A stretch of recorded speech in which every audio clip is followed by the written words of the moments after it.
오늘은 소선지서 공부 7번째 미가서를 공부하려고 합니다. 이 미가서 전체 내용을 가지고 비교할 수 없는 하나님, 이런 제목을 잡았습니다. 제목을 한번 기억하십시다. 비교할 수 없는 하나님. 미가라고 하는 이 선지자의 이름 뜻은 누가 하나님과 같은가, 누가 야훼와 같은가 하는 이와 같은 뜻이 있습니다. 그러므로 이 미가라고 하는 선지자 그 이름 뜻 자체가 하나님은 누구하고도 비교할 수 없다, 하나님은 그 무엇과도 견줄 수 없다, 유일하시게 빛나고 높으신 하나님, 비교할 수 없는 하나님, 그러한 하나님의 영광, 최고의 영광을 가지고 계신 하나님을 높이는 이름이 미가라고 하는 이름입니다.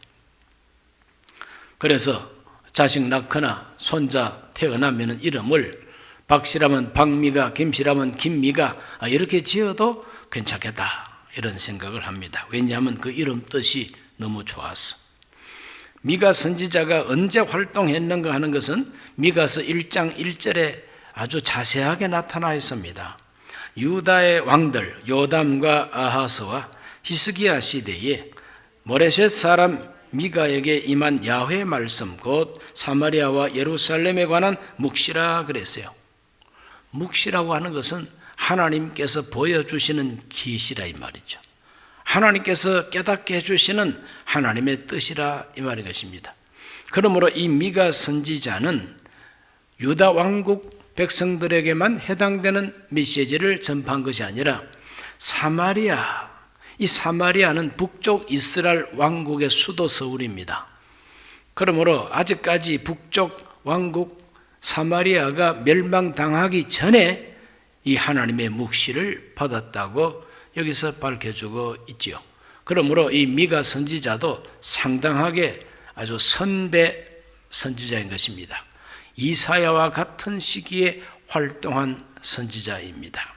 그러므로 이 미가 선지자의 그 이름 뜻대로 하나님은 비교할 수도 없는 하나님이고, 활동 시기는 히스기야 시대까지 걸쳐서, 그러므로 사마리아 성이 BC 722년에 멸망을 당했으니까 BC 722년 되기 전에 벌써 하나님께로부터 이 묵시를 받았다고 볼 수가 있는 것입니다. 남쪽이나 북쪽이나 다 하나님이 택한 백성이요, 북쪽의 10지파도 다 하나님 백성이요, 남쪽 유다 백성 다 하나님 백성이요. 그러므로 하나님의 백성들을 다 종합적으로 이렇게 뭉쳐가지고 그들에게 나타나고 있는 죄악을 때리고 경고하고 하나님의 심판을 경고하고 결국에는 하나님이 구원하신다는 희망을 애언한 선지자가 미가인 것입니다.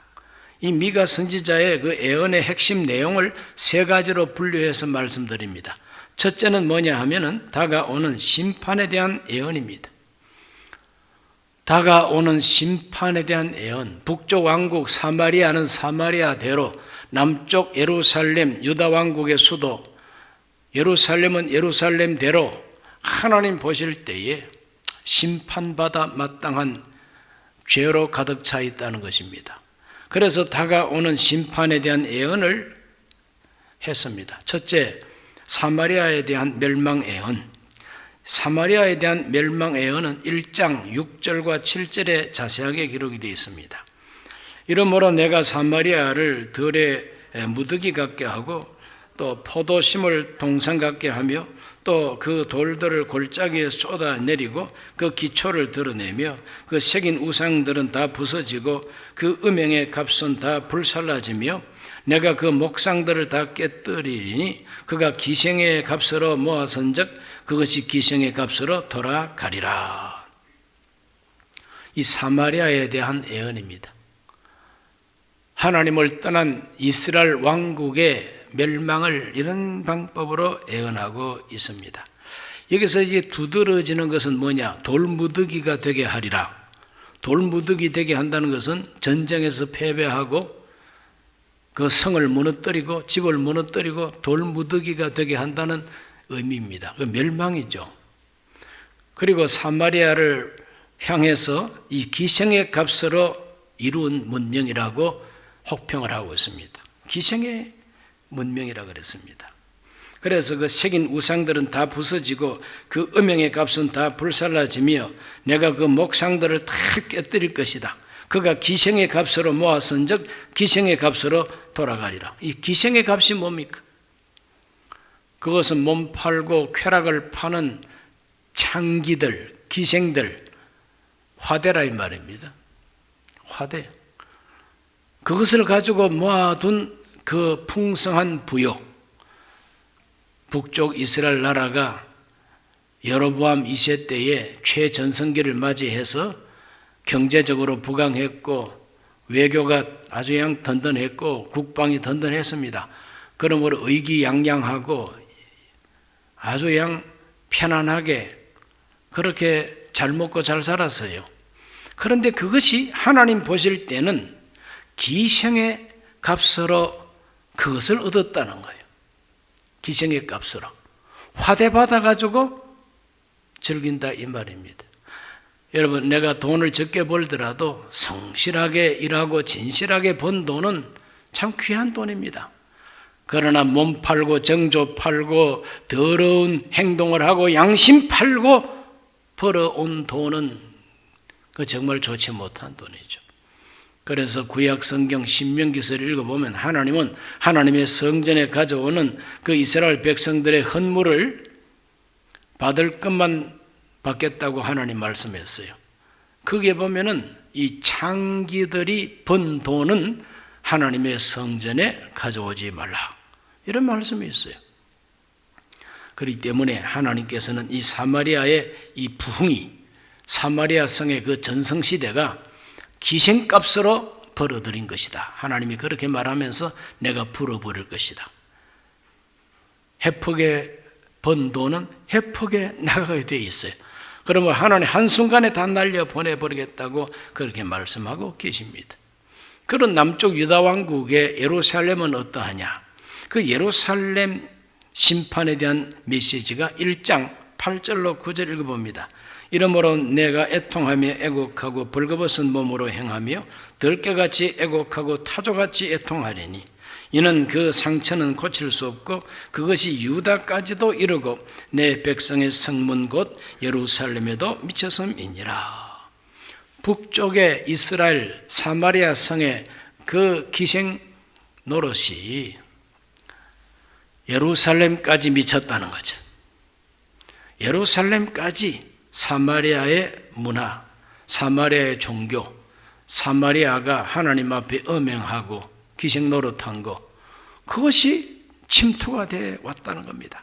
그래서 내가 그들을 멸절을 시키겠다고 하나님이 말씀하시죠. 미가서 5장 10절로 15절을 다 같이 한번 읽어봅니다. 야훼께서 이르시되 그날에 이르르는 내가 네 군마를 네 가운데서 멸절하며 너의 병거를 부수며 네 땅의 성읍들을 멸하며 네 모든 견고한 성을 무너뜨릴 것이며 내가 또 복수를 내 손에서 끊으르니 너에게 다시는 점쟁이가 없게 될 것이며 내가 네가 새긴 우상과 주상을 너희 가운데서 멸절하리니 네가 네 손으로 만든 것을 다시는 섬기지 아니하리라. 내가 또 네 아세라 목상을 너희 가운데서 빼버리고 네 성읍들을 멸할 것이며 내가 또 진노와 분노로 순종하지 아니한 나라에 갚으리라 하셨느니라. 이와 같이 하나님께서 우상을 다 불태워버리고 빼버리고 깨뜨려버리고 그리고 순종하지 아니한 나라에 내 분노와 진노를 다 갚겠다고 하는 이 대상이 누구냐? 그게 바로 유다 왕국인 것입니다. 기생 노릇하고 있는 예루살렘이라 이 말이죠. 그래서 북쪽 사마리아가 멸망한 것도 영적으로 기생 노릇했기 때문이고 남쪽의 유다 왕국 예루살렘도 결국은 망할 수밖에 없는데 그 이유도 기생 노릇을 했기 때문이라고 하는 것을 하나님이 예언하고 있습니다. 이것이 바로 다가오는 심판에 대한 예언입니다. 왜 하나님께서 심판하실 수밖에 없었는가? 그 심판의 이유를 좀 더 구체적으로 자세하게 읽어보려고 합니다. 심판의 이유, 그것은 바로 북쪽이나 남쪽이나 첫째는 권력층의 죄악입니다. 권력층, 다스리는 권력층들이 부패했습니다. 2장 1절로 3절을 다 같이 읽습니다. 그들이 침상에서 죄를 꾀하며 악을 꾸미고 날이 밝으면 그 손에 힘이 있으므로 그것을 행하는 자는 화 있을진저. 밭들을 탐하여 빼앗고 집들을 탐하여 차지하니 그들이 남자와 그의 집과 사람과 그의 산업을 강탈하리로다. 그러므로 야훼의 말씀에 내가 이 족속에게 재앙을 계획하나니 너희 목이 이에서 벗어나지 못할 것이요 또한 교만하게 다니지 못할 것이라. 이는 세상의 때임이라 하셨느니라. 재앙의 때임이라 하셨느니라. 하나님께서 자기 손에 권력이 있다고 침상에서 밤에 자다가 계획을 다 한다는 것입니다. 침상에서 죄를 꾀하고 악을 꾸미고 그 날만 새면 날이 밝으면 자기 손에 힘이 있기 때문에 그 죄를 행동으로 옮겨버린다 이 말입니다. 세력을 가진 사람들이죠. 남의 밭을 탐하고 빼앗고 남의 집들을 탐하고 차지하고 사람들을 그 산업을 강탈하도다 그랬어요. 빼앗고 강탈하고 그걸 뭔가 모여가지고 폭탄주 돌리면서 이렇게 저렇게 하자 그러면 날만 새면 그 실천을 하고 빼앗고 강탈하고 이게 옛날 이야기가 아니라 요새 신문 보는 것 같지 않습니까? 하나님은 이와 같은 권력층의 죄악을 하나님이 그냥 두지 않겠다고 말씀하고 있습니다. 미가서 3장 1절로 4절을 다 같이 봅니다. 내가 또 이르노니 야곱의 우두머리들과 이스라엘 족속의 통치자들아 들으라. 정의를 아는 것이 너희의 본분이 아니냐. 너희가 선을 미워하고 악을 기뻐하여 내 백성의 가죽을 벗기고 그 뼈에서 살을 뜯어 그들의 살을 먹으며 그 가죽을 벗기며 그 뼈를 꺾어 다지기를 냄비와 솥 가운데 담을 고기처럼 하는도다. 그때 그들이 야훼께 부르짖을지라도 응답하지 아니하시고 그들의 행위가 악했던 만큼 그들 앞에 얼굴을 가리시리라. 이 아주 중요한 말씀이 나옵니다. 우두머리들은 통치자들이죠. 정의를 아는 것이 너희의 본분이 아니냐 그랬어요. 정의를 아는 것이 본분인데 정의를 모를 뿐만 아니라 그 정의를 자기 마음대로 잣대를 만들어서 이렇게 저렇게 해버린다는 겁니다. 너희가 선을 미워하고 악을 기뻐하며 내 백성의 가죽을 벗기고 뼈에서 살을 뜯어내가지고 그 살을 먹고 가죽을 벗기고 뼈를 꺾어 다지기를 냄비와 솥 가운데서 담을 고기처럼 한다 그랬어요. 달달 볶는다는 거죠. 뼈에 붙은 살까지 다 발라내가지고 냄비에 넣고 달달달달 볶는다는 거예요. 국민들을 달달 볶는 이 악한 권력은 하나님의 심판의 대상이 된다는 거예요. 그래서 권력층의 죄악을 지적합니다. 그 다음에 선지자들의 죄악이 있습니다. 3장 5절과 6절을 다 같이 한번 읽어봅니다. 내 백성을 유혹하는 선지자들은 이에 물 것이 있으면 평강을 외치나 입에 무엇을 채워주지 아니하는 자에게는 전쟁을 준비하는도다. 이런 선지자에 대하여 야훼께서 이르시되 그러므로 너희가 밤을 만나리니 이상을 보지 못할 것이요 어둠을 만나리니 점치지 못하리라 하셨나니 이 선지자 위에는 해가 져서 낮이 캄캄할 것이라 그랬어요. 이 선지자들의 죄악입니다. 입에 물것을 물려주면 평화를 말하고 입에 물것이 없으면 전쟁을 예비한다 그랬어요. 이게 타락한 선지자들이죠. 여기서 말하는 이 선지자는 꼭 하나님의 부름받은 목사들을 두고 하는 말이 아니에요. 이 선지자라고 할 때 이 선지자의 사명이 뭐냐? 사회악 그리고 권력가들의 부정부패 이것을 사회적으로 고발하고 하나님 앞에서 회개하라고 외치는 그 사명이 바로 선지자의 사명이죠. 이러한 선지자의 사명이 주의 종된 목사들에게만 있는 것이 아닙니다. 사회악과 부정부패 불의를 지적하고 그것을 알리고 많은 사람들이 판단하도록 해서 사회를 정화시켜 나갈 수 있는 그런 기능을 가진 선지자 그룹은 오늘날로 말하면 신문 기자들, 방송, 언론 지식인들이에요. 이런 사람들이 입에 뭘 물려주면 평강을 말하고 입에 물 것이 없으면 전쟁을 예비한다. 밤을 맞이할 것이라. 이 말은 그들은 캄캄해진다는 거죠. 뭘 모른다는 겁니다. 캄캄한 밤을 만나리라 그랬어요. 제대로 판단할 수도 없는 그런 선지자 그룹이 되어버리고 말 것이라. 그 다음에 세 번째로는 통치자들의 죄악을 말합니다. 통치자들, 실제로 통치하는 통치자들의 이 죄악을 미가가 지적합니다. 3장 9절로 12절까지다가 찍습니다. 야곱 족속의 우두머리들과 이스라엘 족속의 통치자들 곧 정의를 미워하고 정직한 것을 굽게 하는 자들아, 원하노니 이 말을 들을지어다. 시온을 피로 예루살렘을 죄악으로 건축하는도다. 그들의 우두머리들은 뇌물을 위하여 재판하며 그들의 제사장은 싹스를 위하여 교훈하며 그들의 선지자는 돈을 위하여 점을 치면서도 야훼를 의뢰하여 이르기를 야훼께서 우리 중에 계시지 아니하냐, 재앙이 우리에게 임하지 아니하리라 하는도다.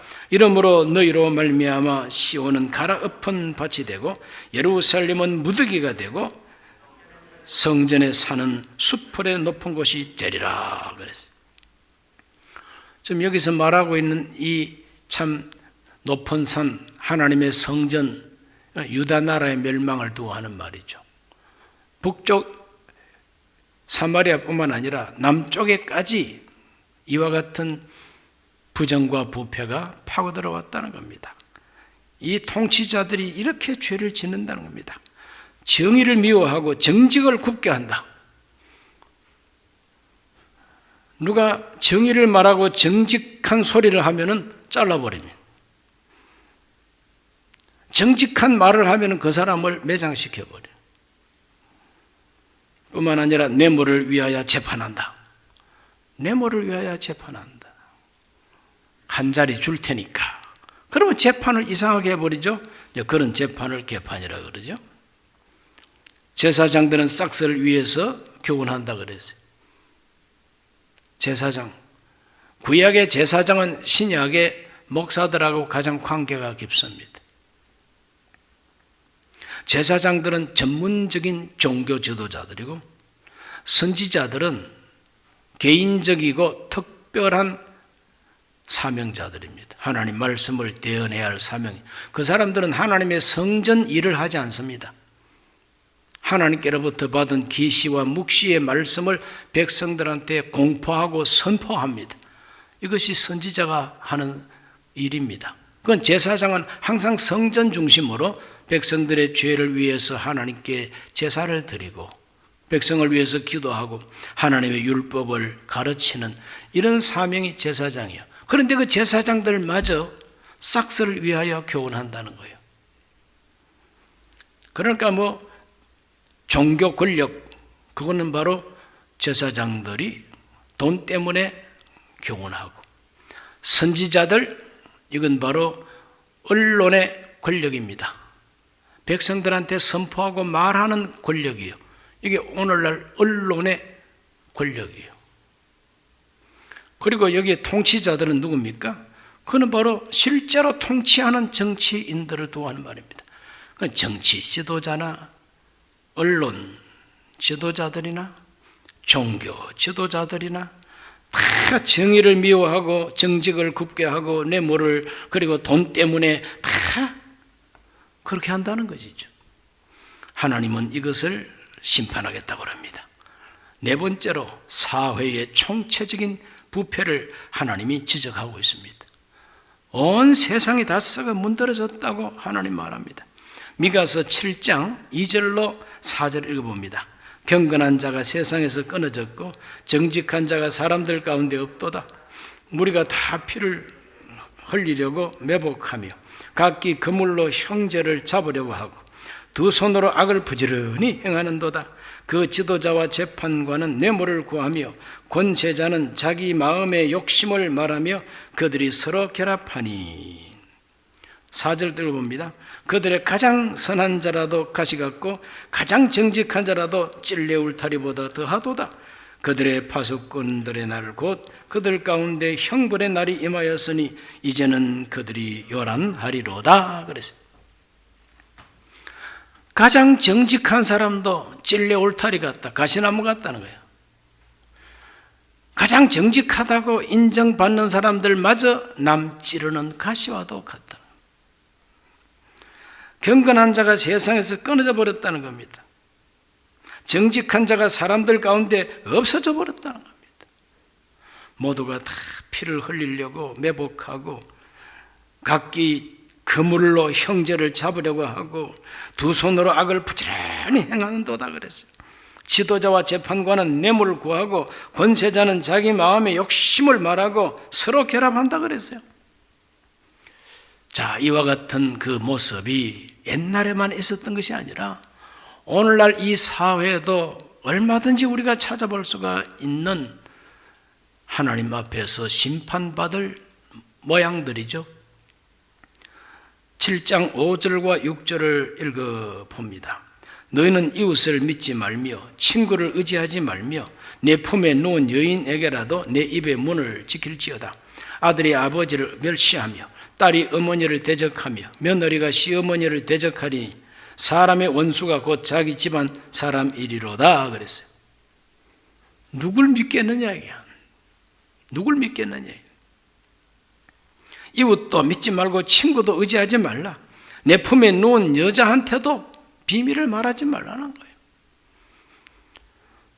아들은 아버지를 멸시하고 딸은 어머니 대적하고 며느리가 시어머니를 대적하고 온 집안 식구가 원수가 되어버린대. 이것이 바로 유다 왕국 사회의 총체적인 부패의 모습을 잘 표현하고 있지 않습니까? 이렇게 짧은 글 속에 이렇게 사회 부패를 총체적으로 표현한다는 것은 이건 하나님의 계시이기 때문에 이게 가능한 거예요. 뭐 구구한 설명도 필요 없어요. 딱 한마디 한 절 속에 총체적인 사회 부패를 말하고 있습니다. 북쪽의 이스라엘이나 남쪽의 유다 왕국이나 미가 선지자가 볼 때는 똑같아요. 그런데 시차가 있어요. 북쪽은 722년에 멸망하고 남쪽은 586년에 망했는데 한 136년 유다 나라는 좀 더 지탱했어요. 어떻게 그걸 지탱할 수 있었느냐? 그것은 바로 히스기야 왕이 개혁했고 요시야 왕이 개혁을 하고, 그래서 하나님 보시기에 선한 왕들이 이 백성들을 어떻게 하든지 하나님 앞으로 인도하려고 노력하는 시대가 있었다는 거예요. 그런 왕들 때문에 136년 더 유지하다가 망했어요. 그러나 하나님의 선지자들이 예언을 해도 도무지 바꾸지도 아니하고 개혁도 하지 않았던 북이스라엘은 일찌감치 멸망을 당해버리고 만 겁니다. 이렇게 해서 미가 선지자는 북쪽의 사마리아, 남쪽의 예루살렘 심판을 받을 수밖에 없는 이유가 크게 나누어서 이 네 가지 죄악으로 말미암아 하나님께서 심판하신다는 것을 예언하고 있습니다. 여기까지만 우리가 이제 성경을 읽어보고 묵상하면 이 가슴이 서늘하면서 등골이 오싹하면서 야, 우리 대한민국도 이런 모양을 우리가 종종 보는데 이거 큰일 났다. 우리도 이 무서운 하나님의 진노와 심판을 받으면 어떡할까? 그런 걱정이 생깁니다. 그런데 이 선지자의 사명은 백성들의 죄를 지적하고 경고하고 심판을 애고하는 것, 거기까지만 선지자의 사명이 아닙니다. 선지자의 목표, 선지자의 예언의 그 최후의 목표는 뭐냐? 그럼에도 불구하고 하나님은 택한 백성을 영원히 버리지 아니하시고 다시 그들을 구원해 내신다고 하는 하나님의 사랑, 하나님의 구원을 예언하는 것이 선지자들의 핵심 목표가 되는 것입니다. 그래서 세 번째, 비교할 수 없는 구원의 하나님을 미가가 예언을 합니다. 비교할 수조차 없는 하나님의 구원. 하나님은 영원히 분노하지 아니하시고 하나님은 때를 따라 그 백성들을 긍휼히 여기시는 하나님. 그래서 미가서의 결론부터 한번 읽어봅니다. 미가서 7장 18절로 20절까지 다 같이 읽습니다. 주와 같은 신이 어디 있으리까? 주께서는 죄악과 그 기업에 남은 자의 허물을 사유하시며 인애를 기뻐하심으로 진노를 오래 품지 아니하시나이다. 다시 우리를 불쌍히 여기셔서 우리의 죄악을 발로 밟으시고 우리 모든 죄를 깊은 바다에 던지시리이다. 주께서 옛적에 우리 조상들에게 맹세하신 대로 야곱에게 성실을 베푸시며 아브라함에게 인애를 더하시리이다. 할렐루야. 비교할 수 없는 구원의 하나님. 하나님은 세 가지를 틀림없이 우리에게 주신다는 거예요. 세 가지가 뭐냐? 용서하신다. 우리 죄를 발로 밟아버리시고 우리 죄악을 깊은 바다에다가 던져버리시는 하나님이라는 것입니다. 어떻게? 예수 그리스도가 오셔서 내 모든 죄와 허물과 내가 짊어져야 할 이 죄의 책임을 십자가에서 주님 홀로 다 짊어지시고 죽기까지 복종하셨으므로 내 모든 죄가 바다보다 깊은 하나님의 사랑 속으로 들어가 버리고 내 모든 그 죄악과 허물이 우리 하나님께서 갈보리산에서 십자가로 밟아버리셨다는 거예요. 하나님은 우리를 이렇게 사유하신다. 사유하는 것이 바로 용서한다는 것이죠. 용서하고 고쳐준다는 뜻이 사유입니다. 사유. 용서하고 치료해 주시는 게 하나님의 구원이라는 겁니다. 그리고 하나님은 성실하시다. 야곱에게 하신 약속, 아브라함에게 하신 약속, 절대로 하나님은 그 약속을 버리지 아니하시고 약속에 성실하신 하나님이시다. 인애를 더하신다. 아브라함 후손들에게 인애, 헤세드, 자비, 긍휼을 베풀어 주시는 하나님이라. 비교할 수조차 없는 구원의 하나님, 영원히 노를 품지 아니하시고 그 백성의 죄악을 용서하여 주시고 성실하셔서 약속을 지켜주시고 자비를 베풀어 주심으로 우리에게 희망이 있다고 하는 것이 미가의 결론인 것입니다. 미가서가 이와 같이 비교할 수 없는 하나님의 그 구원을 설명하는 부분 속에 보면 평화의 시대를 주실 것이다, 그렇게 말합니다. 미가 4장 3, 4절을 다 같이 읽어봅니다. 그가 많은 민족들 사이에 이를 심판하시며 먼 곳 강한 이방 사람을 판결하시리니 우리가 그 칼을 쳐서 보습을 만들고 창을 쳐서 낫을 만들 것이며 이 나라와 저 나라가 다시는 칼을 들고 서로 치지 아니하며 다시는 전쟁을 연습하지 아니하고 각 사람이 자기 포도나무 아래와 자기 무화과 나무 아래에 앉을 것이라.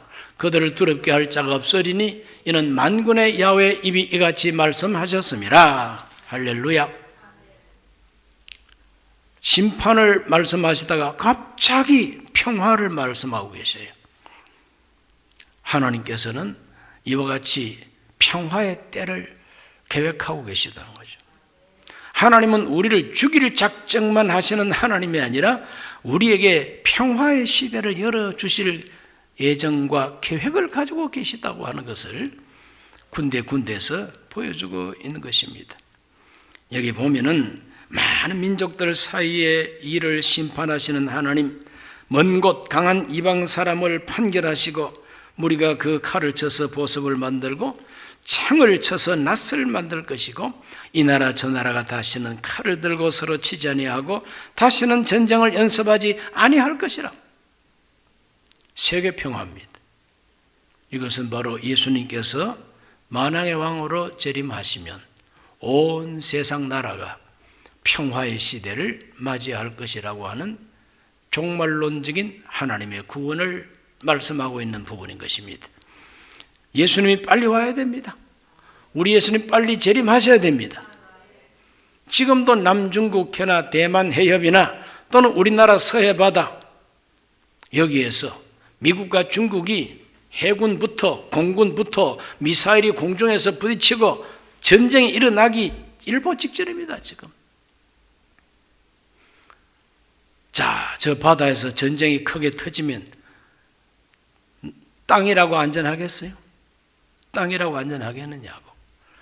자칫 잘못하면은 다 망합니다, 그냥. 그러므로 다시는 이 나라 저 나라가 칼을 들고 싸우지 않게 하시고 다 자기 나라에서 평안하게 앉아서 평안을 누릴 것을 애원하고 있으니 그런 시대가 빨리 와야 되겠죠. 예수님 빨리 재림하셔야 됩니다. 우리 하나님은 비교할 수 없는 구원의 하나님이십니다. 누가 이 나라 저 나라 그 모든 무기들을 다 버리고 칼을 창을 녹여가지고 농기구를 만들 것이다. 누가 그렇게 할 수 있어요? 비교할 수 없는 우리 하나님이, 이 세상 어떤 강대국하고도 비교할 수 없는 우리 하나님이 하나님의 권세와 능력으로 온 세계가 평화의 시대를 맞이할 것이라고 말합니다. 그리고 미가 5장에 보면은 메시아 예언을 주십니다. 이와 같은 평화의 시대는 메시아가 와서 이룬다는 겁니다. 미가서 5장 2절을 다 같이 읽어봅니다. 베들레헴 에브라다야 너는 유다 족속 중에 작을지라도 이스라엘 다스릴 자가 너에게서 나올 것이라. 그의 근본은 상고의 영원에 있느니라 그랬어요. 아주 그냥 신비한 말씀이에요. 여기 베들레헴 에브라다 가장 작은 마을입니다. 사람들이 눈여겨보지도 않는 마을이 베들레헴 에브라다입니다. 이 에브라다가 바로 베들레헴하고 같은 뜻입니다. 베들레헴. 그 베들레헴은 다윗 왕의 고향이죠. 그래서 베들레헴에서 다스리는 자가 나온다 이 말은 바로 다윗의 후손 가운데서 다스리는 자가 나온다고 하는 것이죠. 그것이 신약 성경 마태복음 2장 4절 6절에 보면 어떻게 성취가 되는가 하는 것을 볼 수 있어요. 왕이 모든 대제사장과 백성의 서기관들을 모아 그리스도가 어디서 나겠느냐 물으니 이르되 유대 베들레헴이 오니 이는 선지자로 이렇게 기록된 바 또 유대 땅 베들레헴아 너는 유대 고을 중에서 가장 작지 아니하도다. 내게서 한 다스리는 자가 나와서 내 백성 이스라엘의 목자가 되리라 하였음이니이다. 우리 예수님이 탄생하셨을 때 동방 박사들이 와서 헤롯 왕을 찾아가서 왕으로 탄생하신 분이 어디 계신가? 우리가 저 동방에서 그의 별을 보고 경배하러 왔다 그랬더니 헤롯이 양 신경이 곤두섰습니다. 자기는 정통 유대인도 아닌데 난데없이 왕으로 탄생한 분이 있다니까 정치적으로 벌써 안테나가 확 올라갑니다. 그래서 제사장들과 서기관들, 성경 박사들을 불러가지고 물어봅니다. 메시아 왕이 어디서 태어날 것인가? 유대 베들레헴입니다. 미가 선지자가 예언한 대로 유다 베들레헴이 다스리는 자가 태어날 것입니다. 그래서 가서 알아보고 나한테 연락을 달라고, 나도 가서 경배하겠다고 속으로는 죽일 작정을 했지요. 하나님 그 마음 다 아시고 다른 길로 고국으로 돌아가게 하셨다. 우리 예수님이 바로 미가 선지자가 예언한 미가 5장 2절에 나오는 이 메시아 예언의 주인공이 바로 우리 예수님이신 것입니다. 온 세계를 평화의 시대로 다스릴 왕이 누구냐? 베들레헴에서 태어날 다스리는 왕 예수 그리스도. 그래서 그 5장 쭉 해서 9절까지 읽어보면은 우리 예수님이야말로 평화의 왕인 것을 말하고 있습니다. 우리 예수님 같은 분이 어디 있습니까? 비교할 수 없는 우리 하나님, 메시아를 통하여 우리를 구원하실 수 있는 그런 계획, 그건 하나님만이 하실 수 있는 계획이죠. 비교할 수 없는 우리 하나님의 구원 계획인 것입니다. 세 번째로 하나님은 그 백성들에게 무엇을 요청하시는가? 하나님이 이스라엘, 즉 하나님을 섬기는 택한 자들의 올바른 태도를 하나님이 가르쳐주고 계세요. 6장 6절로 8절 다 같이 읽어봅니다. 내가 무엇을 가지고 야훼 앞에 나아가며 높으신 하나님께 경배할까? 내가 번제물로 일련된 송아지를 가지고 그 앞에 나갈까? 야훼께서 천천의 수양이나 만만의 강물 같은 기름을 기뻐하실까? 내 허물을 위하여 내 맏아들을 내 영혼의 죄로 말미암아 내 몸에 열매를 드릴까? 사람아, 주께서 선한 것이 무엇임을 너에게 보이셨나니? 야훼께서 너에게 구하시는 것은 오직 정의를 행하며 인자를 사랑하며 겸손하게 내 하나님과 함께 행하는 것이 아니냐 그랬어요. 예루살렘 유다 백성들은 껍데기 신앙만 갖고 있었습니다. 양을 잡고 소를 잡고 천천만만의 강수 같은 피를 흘리고 번제 제사만 드리면은 하나님이 받으시는 줄 알았어요. 심지어는 자기 자식들을 불태우면서 죄를 용서받기 위해서 자기 자식을 불태우는 이러한 이방 종교의 문화까지 도입을 했습니다. 하나님은 그런 걸 원하지 않는다는 거예요. 종교의식보다도 하나님께서 원하시는 것은 진실한 순종을 원하신다. 그래서 정의를 실천하고 인자를 사랑한다는 것은 긍휼을 사랑하고 자비 베푸는 것을 좋아해야 된다는 거죠. 겸손히 하나님과 함께 행하는 것, 순종입니다. 순종은 제사보다 낫다고 하는 하나님의 진리죠. 그러므로 하나님은 유다 백성들의 그 형식에 빠져버린 그와 같은 신앙생활이 아니라 하나님이 진정 원하시는 것은 하나님 앞에 정직하게 정의를 실천하고 인자를 사랑하고 겸손히 하나님 앞에 순종하는 그 생활을 하나님이 원하시는 것이다. 비교할 수 없는 우리 하나님이 가르쳐 주시는 우리 신앙의 핵심을 하나님은 말씀하고 계십니다. 마지막으로는 최후의 승리를 하나님이 약속하고 계십니다. 최후의 승리. 미가서 7장 7, 8절을 읽어봅니다. 오직 나는 야훼를 우러러보며 나를 구원하시는 하나님을 바라보나니 나의 하나님이 나에게 귀를 기울이시리로다. 나의 대적이여 나로 말미암아 기뻐하지 말지어다. 나는 엎드러질지라도 일어날 것이요 어두운 데 앉을지라도 야훼께서 나의 빛이 되실 것이미로다. 희망입니다. 미가는 희망을 예언하고 있습니다. 10절 말씀, 나의 대적이 이것을 보고 부끄러워하리니 그는 전에 내게 말하기를 네 하나님 야훼가 어디 있느냐 하던 자라. 그가 거리에 진흙같이 밟히리니 그것을 내가 버리로다. 우리 신앙을 욕하고 우리 믿음을 비웃고 조롱하던 사람들, 그들이 우리를 조롱하면서 하나님이 있긴 어디 있냐? 네가 믿는 하나님이 도대체 어디 있어? 낮잠을 주무시느냐? 외출을 가셨느냐? 휴가를 가셨느냐? 이렇게 놀려댑니다. 그러나 우리는 눈물을 삼키면서 끝까지 하나님 바라봅니다. 나는 야훼를 우러러보며 나를 구원하시는 하나님을 바라보나니 나의 하나님이 나에게 귀를 기울이시리로다. 마침내 하나님이 임하시고 우리의 빛이 되어 주시고 엎드러졌다 할지라도 일으켜 주실 것이고 때리셨으나 다시 치료해 주실 것이다. 이와 같은 희망을 가지고 하나님만 바라보겠다고 하는 고백을 하고 있는 것입니다. 주와 같은 분이 어디 있을까? 7장 18절에 그와 같이 나옵니다. 주와 같은 신이 어디 있으리까? 그랬어요. 이것이 바로 미가 자기 이름을 그대로 해석한 거예요. 주와 같은 신이 어디 있으리까? 예수님과 같은 분이 어디 있느냐 이거죠. 우리가 믿는 성경의 하나님과 같은 하나님이 세상에 어디 있느냐 이거예요. 우리 하나님은 참으로 살아계신 하나님, 우리를 구원하시는 하나님이라고 예언하고 있습니다. 오늘 우리가 사는 이 시대에도 구원의 하나님을 바라보고 절망하지 말고 너의 하나님이 어디 있느냐 하고 우리를 조롱하는 사람들 때문에 더더욱 하나님만 바라보고 하나님이 빛으로 임하시기를 기다려야만 됩니다. 반드시 우리에게 승리를 허락하시고 구원해 주실 줄로 믿습니다. 기도하겠습니다. 살아계신 아버지 하나님, 미가 선지자가 예언한 예언의 말씀, 우리 하나님 같은 분이 어디 있으리요? 아버지 하나님, 죄를 범하고 부패한 사람들을 내버려 두시기만 하는 하나님은 아니십니다.